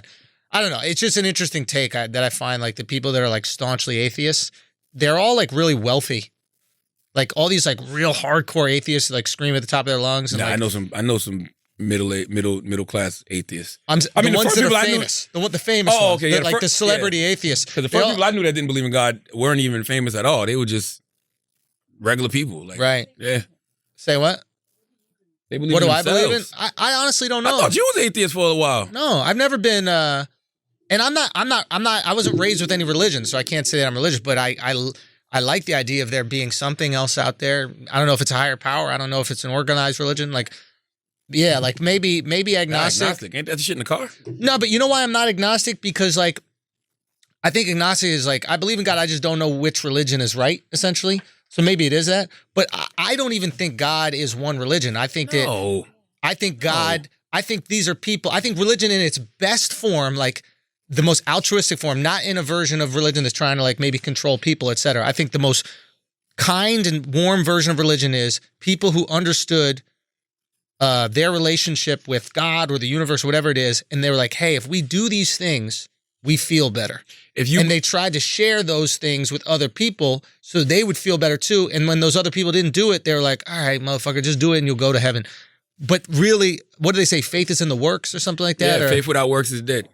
I really think that the heaven actually exists in life if you do these things, I believe opposed to suffer your whole life and then you get this heaven afterwards. I feel like you can create your own personal hell. You can create your own personal heaven. You know what I'm saying? I think you can have physical hell, physical heaven, emotional hell, emotional heaven, spiritual hell, spiritual heaven, mental hell, mental heaven. I just think it's about the kind of work that you want to do on yourself while you're here. But I agree with you. Like, I don't think God is one religion either, because if you really believe in God, then you see God in all things. Yes. You don't look at a Muslim and say, oh, he's not God. Right. You don't look at a Christian and say, oh, he's not God. You don't look at a Jewish man and say, oh, he's not God. Right. You know what I'm saying? You don't even look at an atheist and say, oh, that's not God. Because if you believe in God, it doesn't matter what they believe. Right. I see the God in you, even if you don't believe that God exists. Right. So, and God created all of us in his image according to his likeness.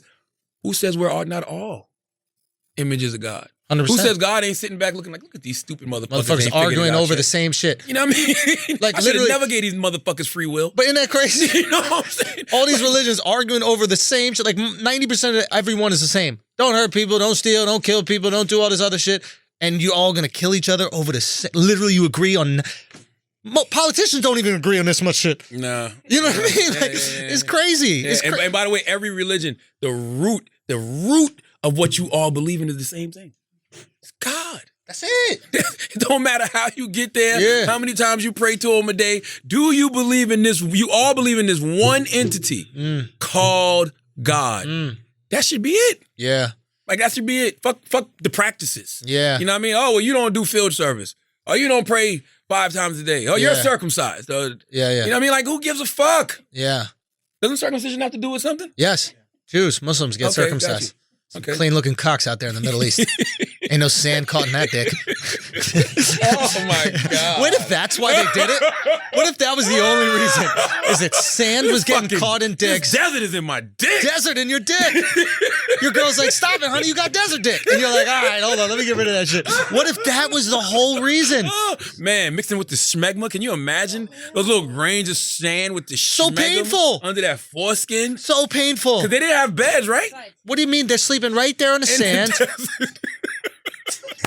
I think the cutting the dick off was just about getting sand out of the fucking dick so you could please your girl. Oh, man. It don't matter how wet a pussy is, sand gonna dry it up. What if in order to clean the schmegma, they used to just air out their dicks and let the camels lick the schmegma off? Son, they do got a long tongue.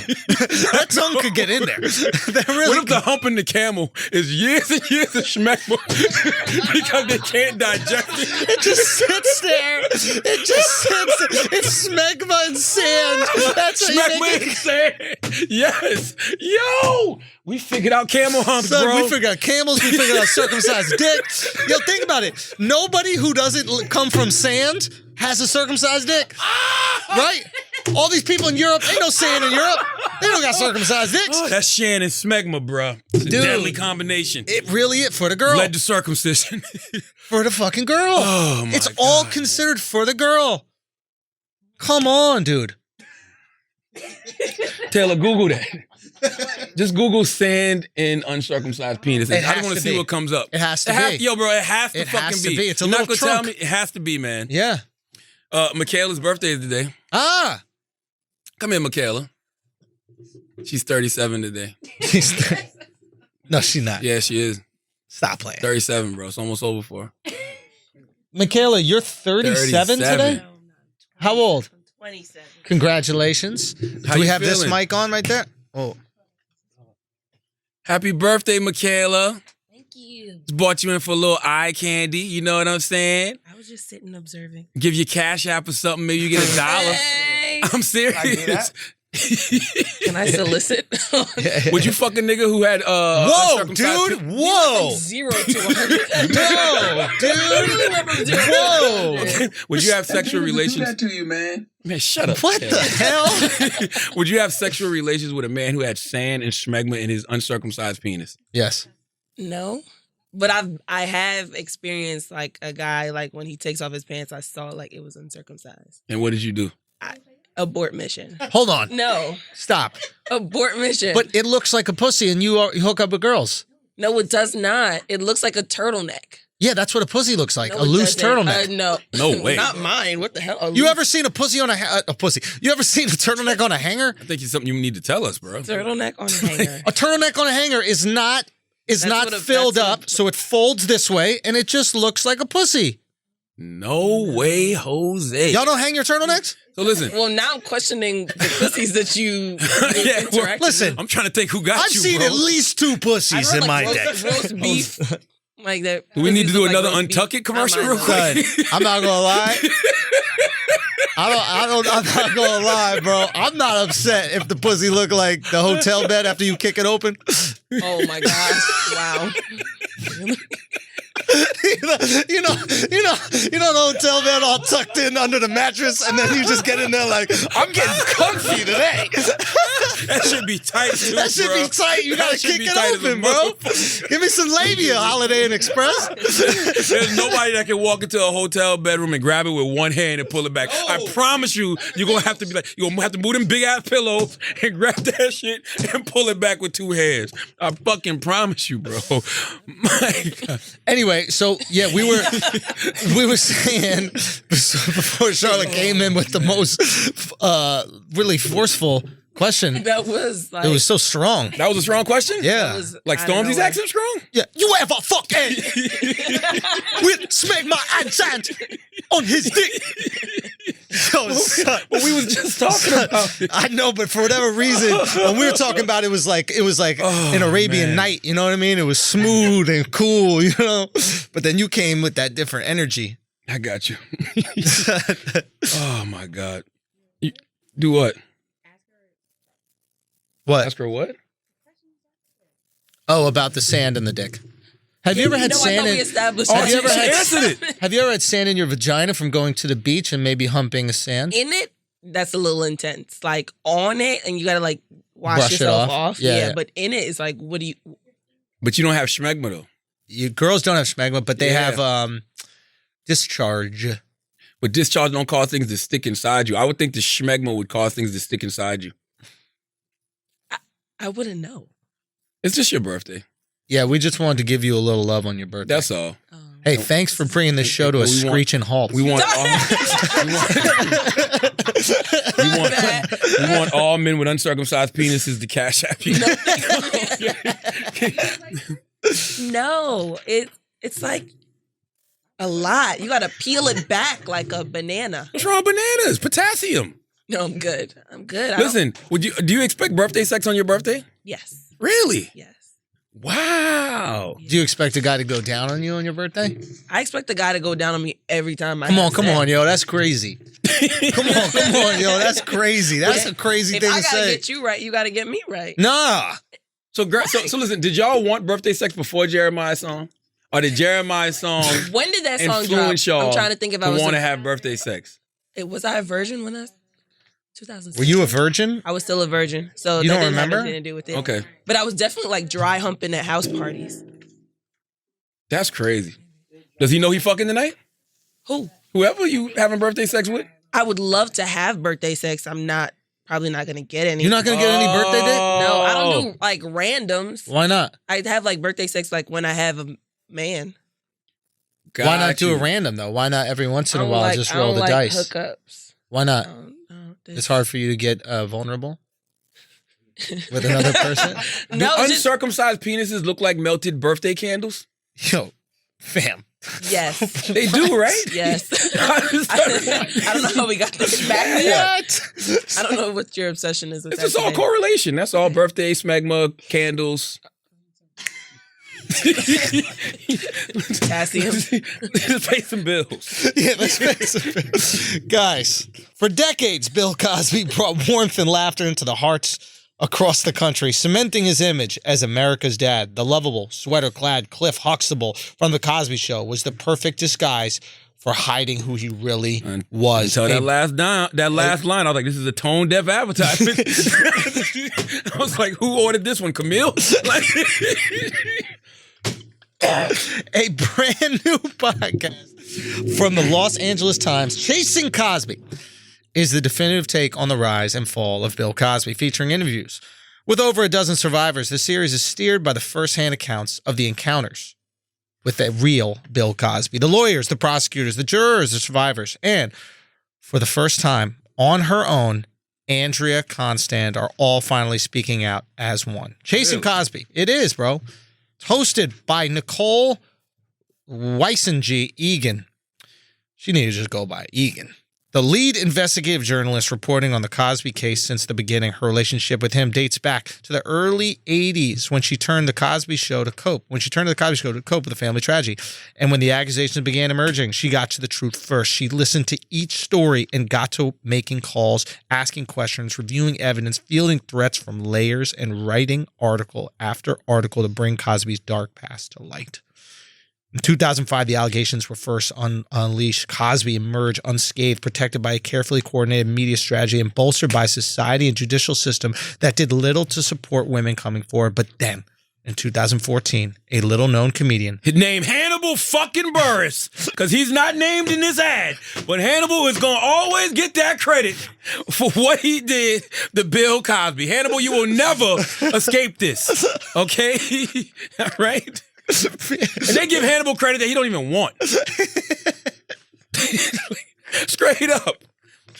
Fueled by social media, changed everything. Subscribe right now to Chasing Cosby on Apple Podcasts, Spotify, or wherever you're listening right now. Go on your podcast app and subscribe to Chasing Cosby. That's CHASING, Cosby, COSBY.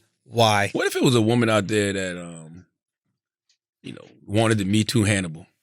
Whoa. She got to make a decision, right? She really do. Can't take Hannibal out. Because Hannibal took got out the ball rolling. Whoa. I'm just saying. Hannibal bought... What's this? Happy 300th episode. Is this the 300th episode? Oh, shit. Who the fuck knew? We done did 300 episodes? Damn, oh, yeah, it's time to cash the fuck out. Yes. Make the phone call. It's time to cash the fuck out. Wow. I didn't know we did 300 episodes? That's all? That's all. Felt like more. Hold on, let me think, right? So 52 weeks in a year. Bro. 6 fucking years. Have we been bro. doing this 6 years? We've been ahead of the curve on this podcast thing for 6 years. I just saw Joe Rogan. Joe Rogan has only been doing it for 10 years. I mean, I say only, but he's been doing it for 10 years. 10 years. So it's just like, yo, that's how new podcasts are. Yeah. Wow. Yeah, man. We early. It feels good to be ahead of the curve and not, trying to play catch up. Facts. With motherfuckers. And Facts, y'all bought in more cake after I told y'all how depressed that goddamn Michaela birthday cake made me. And you bought in more motherfucking cake. Oh, yeah, it is. It's That's made the same by the cake. same motherfucking people. Hey, Charlamagne, if you don't want to eat that cake, there's a place we could sell it. You know where? Where? Mercari. Mercari? Mercari. It's 2020, and guess what? All that stuff in your home, including the cake for your 300 episode that you didn't use in 2019, it's still there, taking up space. We could sell a cake on Mercari. Wow. Don't let another year go by. Sell it on Mercari. Mercari is a selling app that makes selling almost anything fast and easy. Okay?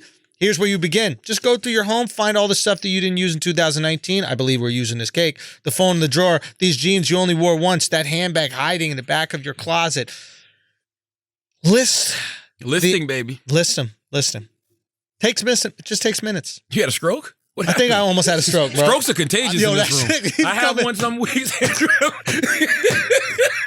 You was going good. Bro, I wasn't. It hit me, dog. I think that smell of that cake got me.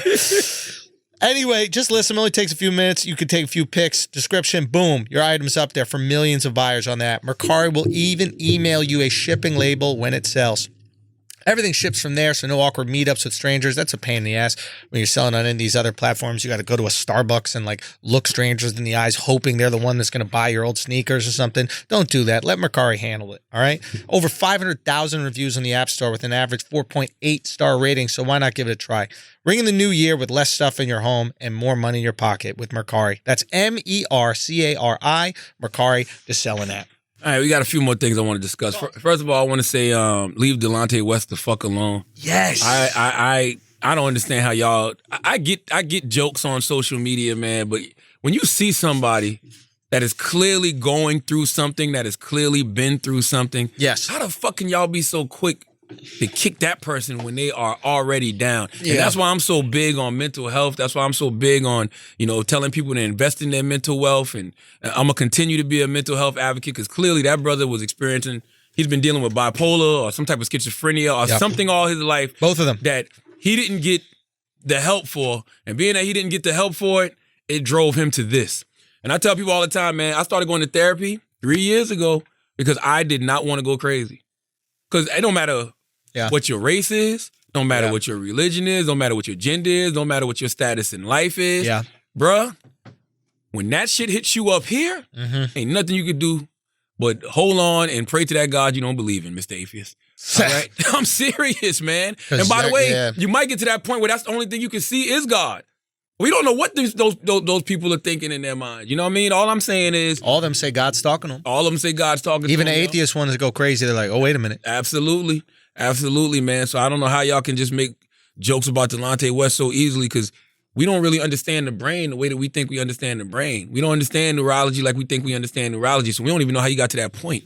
We all know people that, we grew up with, perfectly normal. Then all of a sudden, it's just like you gradually over time, you just see things breaking down the way they just lose it. And you're like, what the fuck? Happened to my brother, man. That's what I'm saying. So it's like, yo, you got to get people help. And I've seen people be in those dark places and get out. I've talked about a homie I grew up with who, went away he went in the army, went away to war, came back, he walking around barefoot, no shirt on. Like we didn't know if he was on drugs. He was just fucked up. Yeah. But he got out of that dark place. You know what I'm saying? How'd he get out?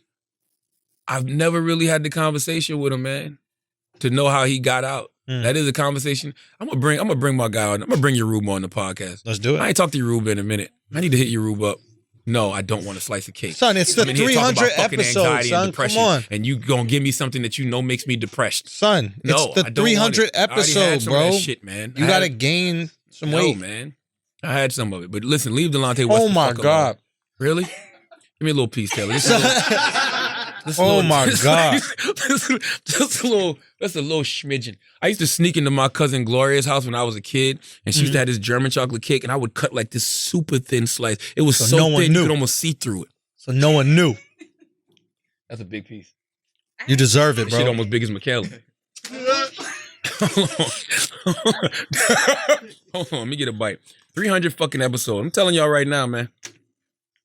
Bro, they're selling out this year, goddammit. Let's go. I'm letting you know right now. Okay, we've been doing this shit 6 years. We paid our fucking dues. We kept it real long enough. Okay? All right? Okay? All right? Oh, this cake is delicious, bro. What's this shit ain't good as the other one. Stop it. It's not. But I don't know that, so. Yeah, it's not as good as the other one. Now you just ruined it for me. Happy 300. You know how I know it's not good as the other one? How? I threw it away. Yeah, but you already had 2 pieces. The other one, you were hungry. I took a couple bites. But 300th episode, man. I don't know what to tell y'all, but thank you. 6 fucking years. And y'all been listening to us every goddamn week. Really amazing. You know what I mean? With us through all the ups, through all the motherfucking downs. Yep. You know what I'm saying? This fucking podcast that's literally about nothing. 300 episodes, we've had 10 guests. Right? If that, you know what I mean? But I like it. And the reason I like it is because I've always said I like coming to do this podcast because it's not like any other platform that I have. And we just really get to express ourselves in a real way. I actually hate when y'all be in the comments telling us how stupid we sound sometimes. Because we told you that from the jump. It's called the brilliant fucking idiots. All right? Sometimes you might hear something and you might go, that shit sounds brilliant. Yeah. Sometimes you might hear something that shit sounds idiotic. It's just two people in this room kicking shit. That's it. Trying to figure this thing called life out. That's all. What was your expectation? What did you think? Exactly. You mad at Popeyes when the chicken gets served? That's what I'm saying. Don't get mad at me because you see the title Brilliant Idiots and you decide, well, this must mean I can get some brilliancy and I can get some mediocrity, but then you want us to lean all into the brilliancy. No. When you hear some brilliant shit, salute. When you hear some idiotic shit, say, that's the fucking show. That's it. That's it. Simple as that. I hate when we're too brilliant. There are episodes when we might be too brilliant. There's not enough idiocy. If we're being honest, we've been over y'all heads a couple times. Ooh, We've been at the head of the curve on a couple times. When is that? We was way too early on a lot of conversations.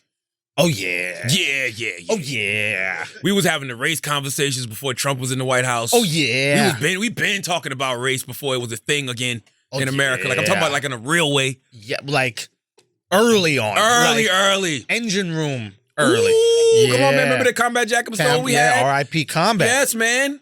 Rest in peace to Combat Jack. Gender convo. We were having gender convos. We was having gender convos about sexuality and gender fluidity. We was definitely the rape culture convo. Did you just say wax? Stop trying to plug your shit, yo. Taylor, chill out. What are you talking about, Taylor, stop it. Taylor, you need to stop And don't be yelling my guy's name and shit like that. Why would you yell that then? Oh, I didn't put that together. Yeah. By the way, Taylor gonna have an HR case this week. What'd she do? Our board op Dramos. Dramos had on a Coogee sweater today. And Taylor walked up to him and goes, Dramos, I'm gonna give you some pudding because of your sweater. And I said, Dramos, don't fall for that shit. Okay? Don't even take the fucking bait. Right? And I go, Taylor, why would you say that to him? And she goes, Bill Cosby. Now, imagine, right? Dramos goes, complains to HR, says something was inappropriate, something was said to him. You know, a woman walked up to me in the building and said, I want to give you some pudding because of your sweater. So they called Taylor down. The HR lady said to Taylor, did you say that? She said, yes, I said it. Why did you say it? Because of Bill Cosby. Now, what if this woman knows nothing about the sweaters and Bill Cosby?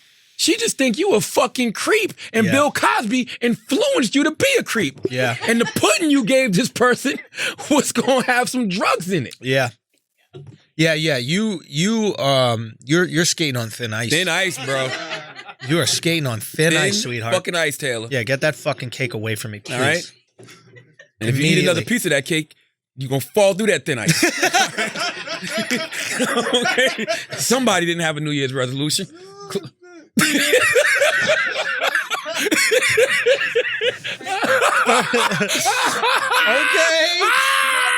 Take off that loofah. Take that shit off. Yo, get out of here. Bro, what is that? What is that made out of? Labradoodle? Don't get sensitive. Don't get sensitive. You warm? I am very warm. That's all that matters. That's all that matters. Why'd she give it to you? Just for your Christmas or something like that? Thrift shops in Philly got some nice shit. Yeah. They do. All right, guys. I think it's time to get the fuck out of here. 100 episodes. We really appreciate it. 300, bro. 300 fucking episodes. 300, bro. man. I can't wait till we sell the fuck out. That's an accomplishment. Nah. It's a wrap. It's a wrap, you think? Yeah, it's time. Highest bidder? It's time. It's time. What do you think? What do you think we go for? I don't know. It's different though. We got a network of shit. It's not like we got one show. You know what I'm saying? So it's like I don't know. Do we take Chris with us or? We got to. Got Lyme Chris. disease. You know, if it wasn't for the Lyme disease. Oh, we gotta talk about the Lyme. Oh, I totally forgot. Son, Chris is saved. Chris is saved, bro. Chris is fucking saved. Nah, Dog, Chris my guy, man. Chris is saved because Patrice O'Neal had this amazing joke. And the joke was, if you got a disease, you better hope a celebrity got it or else you're dead. Something to that extent. Because celebrities bring so much attention and money and donations to a disease that you're going to find a cure. And what did we find out this week? Who else has Lyme? Justin motherfucking yummy. Yummy, yummy, yummy, Chris. You are going to live. You are going to be saved, Chris. All right? You can stop fake shaving your head like you got some issues. All right? You can grow your hair out like you want. Live a long life because Justin Bieber about to cure motherfucking Lyme disease, dog. It's cured. His skin already looking better, Justin Bieber. Already got more energy. All these things. I think it might have been a publicity stunt to promote that record. I really think so. You think so? Like all of a sudden you announced that you got Lyme disease right when you got a single coming out and Roddy Ricch is bodying the Billboard charts? Seems a little coincidental, no? Do I like the song? Yummy? Yeah, I like it a lot. I like the box too. They're both... Yo, Justin Bieber always made good music. Like when we really sit back and think about it, Justin Bieber always had good music and he has access to the best musicians in the world. Puts out the right music. Justin Bieber always got good music. 100%. I heard people don't like that new record. Yummy? Yeah. I only heard that because I saw him in the carpool karaoke shit, and the gay people are honest as fuck. And the gay dude was in the front, and he was like, I love Justin Bieber, but I don't like his new song, Yummy. And then Justin Bieber popped out from the back, and he was like, oh shit, I love your song, Justin. So, you know what I mean? I mean, it's cool with me. I got this one Justin song I love. I was listening to that shit last night. Which one? I'm gonna show you on my title playlist so y'all know I'm not bullshitting. What's it? Hold on. How do I pull up the last shit I was listening to? Come here, Taylor. Help your old uncle out. We are old, bro. I do the same shit. The last song you were listening How do I go to what I was listening to? Bro. Huh? What's it? Let me see. Go to search. Maybe it's in search. Yo, I literally... You had to play it. Oh, no, maybe it's Apple. Yeah. Let me see. How do I do it on Apple? Let me see. God, you are watching an old person right now. You're listening to it. There you go. Ooh, this shit here, boy. Dying in your fucking arms, bro. That's the Lyme disease tribute.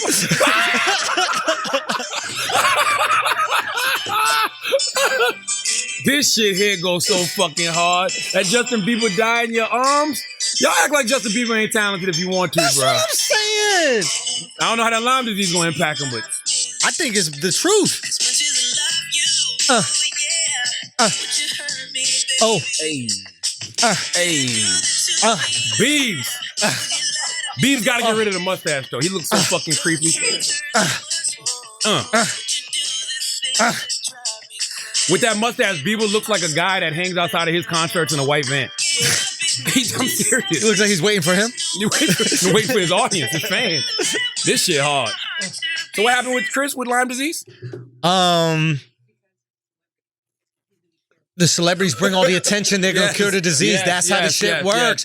Anytime a celebrity's kid got a disease or something like that, they get tons of funding. Bieber going to bring all the funding to this disease. Oh, man, I'm that's supporting Justin Bieber 100%. Then. 100%. Justin Bieber. Justin Bieber going to kill Chris. First of all, wait, what? He's going to kill Chris. He's going to save him, cure him. I thought he said kill him. Yeah. No. And why were you criticizing my dance right there? I don't know what that was. Well, you heard winding, right? Oh, that heard winding? Yeah, that's Lyman. You never limed before? Talk about what? Oh shit! Okay, we'll talk about Bad Boys to get the fuck out of here. Oh, you the haven't movie. seen Bad Boys yet? I haven't seen it yet. I want to see it. You said it's excellent. I think it's great. Mm-hmm. I think it's great. Okay. I thoroughly enjoyed it. And it's doing very well. I would say it's excellent only because of the expectation of it. I think they lived up to expectations. Right. They did $100 million worldwide. Reason I thoroughly loved the movie is because they leaned into the old shit, bro. That's it. They leaned into the old shit. But you also said a good point on Instagram about like a movie that leaned into traditionally like black media outlets and then seeing success because of it. Because Will Smith and Martin Lawrence have to understand what they mean to the black community. Don't get me wrong, Will Smith's one of the biggest stars in the world. Martin's a huge star too. Yeah. But we know Will Smith from being Fresh Prince, the rapper, before Fresh Prince of Bel-Air, and then becoming this mega movie star. Right. Martin, same thing. Like, we know Martin from stand-up comedy, Def Comedy Jam, the Martin the sitcom. So, like, their cachet in the black community, what they mean to black people is different than probably what it means to everybody else. Right. You understand what I'm saying? So when they take the time to go to the Breakfast Club, when they take the time to go to Elliot Wilson's Crown, when they take the time to go to Sway's Universe, even when they go to Complex, even though Complex not black owned, but the content that they put out is black. Like they went shopping for sneakers. Like, right. What the fuck does Will Smith and Martin Lawrence have to do that for? Right. You understand what I'm saying? Yeah. So the fact that they took the time to do that and really, even on red carpets, they were like stopping for like Baller Alert and talking to all of these different outlets like that. I really think that you know, people showed up for them because of that. Because it showed that they not too big to still fuck with. They didn't forget who they were or where they came from. They didn't forget where they came from. That's all. That's it. And is that rewarding when you see that? Like, it's very rewarding because a lot of black superstars don't do that. And I don't even know if it's any fault of their own. I just think that a lot of these publicists, especially in Hollywood, they not thinking about us. Why would you be thinking about us when you got Good Morning America and the Today Show and fucking... When are they going to learn Ellen nobody watches that? Nobody. Maybe Ellen, maybe... You're right. Maybe you get a moment on Ellen that goes viral or something like I think a lot of people watch that shit, but people don't react to that shit. It's passive. It's just on. That's it. They just turn it on while they're doing laundry, they're cleaning up. They're not sitting there on their computer staring at an interview. These audiences is different. Gonna get the fuck up and go to the movies. Yeah. That's just the truth to the matter. So you think more people will start to do? Actually, it's a trend. I think it's great to see traditional movie stars, black movie stars like Will and Martin do it, but I think Kevin Hart does it the best. He started that, 10 years ago. Kevin, them white Hollywood publicists don't have him on Breakfast Club. Make sure I'm on Breakfast Club. He'll do it. Kev does it. And that's what these celebrities need to do, man. You need to step in if you want to be successful. Tiffany Haddish does it. Yeah. Lil Rel does it. Yo, you know how this Lena shows Waithe you does it. This shows you what a fucking bubble, an absurd bubble these Hollywood elites live in. Politicians know to come on the Breakfast Club. Yeah. How can a politician who's running for president of the United States of America be more keyed in to the influence of the Breakfast Club and these other black media outlets? But a politician is like, oh no, let's just do Good Morning America. You know why? Why? Because politicians, especially those Democrats, they're really big on numbers. They have to know the numbers. So they know Breakfast Club, 8 million weekly listeners, 100+ markets. Can't deny it. 70% of their audience is black and brown. Can't deny it. Can't deny it. Like 70% of their audience is black and brown. Yeah. We need to go talk to them if we're trying to talk to black and brown people. Because numbers don't lie. It's like we were going back to the beginning. Good Morning America might have all that cachet. It might be a Golden Globe or an Emmy or some of the shit. But if you want the numbers... Yeah. And people that will actually go out there and support you. Support, dedicated following, not some people just turn the TV on, they leave it there while they're vacuuming. Yep. Run the Good Morning America, run the Today Show. Do that and do that alone and think if them white people give a fuck about you like that. Think if they're going to run out to go see your movie. You know what I'm saying? To see that bullshit interview. It's also the interview is different. Like if you're going to do one of those shows, you're going to have the most surface level interview and you can't get attached to someone through a surface level interview. When you go on the Breakfast Club, when you go on Stern, when you go on these shows that are going to have, when you go on Rogan, when you go on these, those are the three ones that I can really only think about. You're going to have real questions asked, real questions, and then you become a real person to them. And once you attach to a real person, you want to support them. It's really just that simple. I listened to Robert Downey Jr. on Joe Rogan, and I grew a whole new appreciation for Robert Downey Jr. What was your take on it? I just enjoyed it. I mean, why were you drawn to him? What was To me, he's Will Smith's buddy from Independence Day. That's the only thing I know. I've never heard him sound so human as I did on Joe Rogan podcast, and I watched a lot of his interviews, especially when he's out doing press for Marvel and shit like that. He just sounded and I got him confused with the other. Oh, there's another Downey Jr., isn't it? Who's the guy from Independence Day that was with Will Smith? I have no idea. And I just went along because I never. Harry Connick Jr. I was thinking. Whoopsie. Get the fuck out.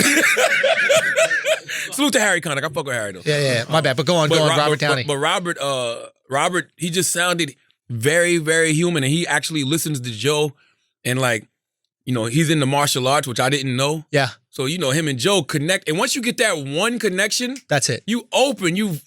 Just super vulnerable, and just the stuff he was talking about was really, really dope. It's not gonna make me go see Doolittle, but I appreciated him. You know what I'm saying? Yeah. But it's just like, you got to sit down with people that you have real conversations, real connections with. I think a lot of times when those guys like Martin, Will, are people that are just beloved in a certain community. And also I could tell Joe Rogan really fucks with Robert Downey Jr. Yeah. So he's somewhere where he's celebrated. Yeah.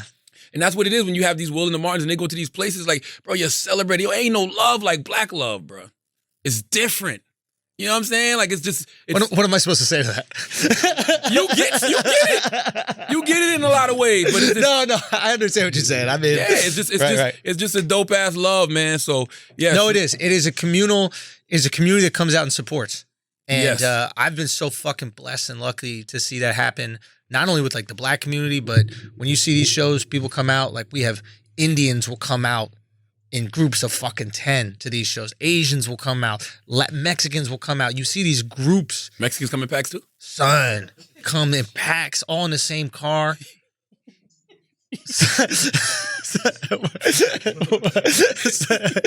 What? Bro, they're not even buying tickets. They just jumping over the wall. You know, Sneaking their way in. nah, but It's jokes, guys. It's Jesus Christ. But yeah, it's just been cool to see that kind of love. Like when you see a community that's tight knit come out and show for you. Word So up. I understand what you're saying, man. And it's a good movie because they really lean into the old shit. Like they not trying to act young. Like I hate Tom Cruise movies. I can't stand that shit, bro. Like, but Martin and Will, they just embraced it. Like it was even parts of the movie where Will would be talking and you sitting there like that shit sounds so fucking corny.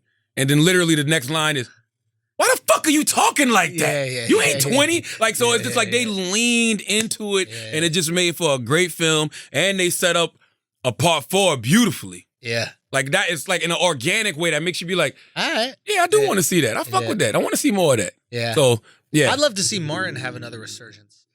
I don't think he went nowhere. Nah, he did. Martin fell off a little bit, but in terms of popularity, maybe he did some movies that people didn't care about. But I always thought Martin was one of the single most like engaging and talented and naturally funny people I've ever seen. Like funny without the script, funny with the way his face looked, funny physically. Like he could take a scene that if you just looked at the script, you'd be like, I don't understand how we can make this funny. And the second Martin is there, just moving. Like remember Blue Streak? He was. That's a great point, Alex. He was Jamie Foxx before Jamie Foxx. He really was. Martin? So yeah, just the way Jamie carried the Jamie Foxx show is the way Martin carried Martin. Dude, perfect That's example. very debatable though. Fam, it is maybe. No, it's not.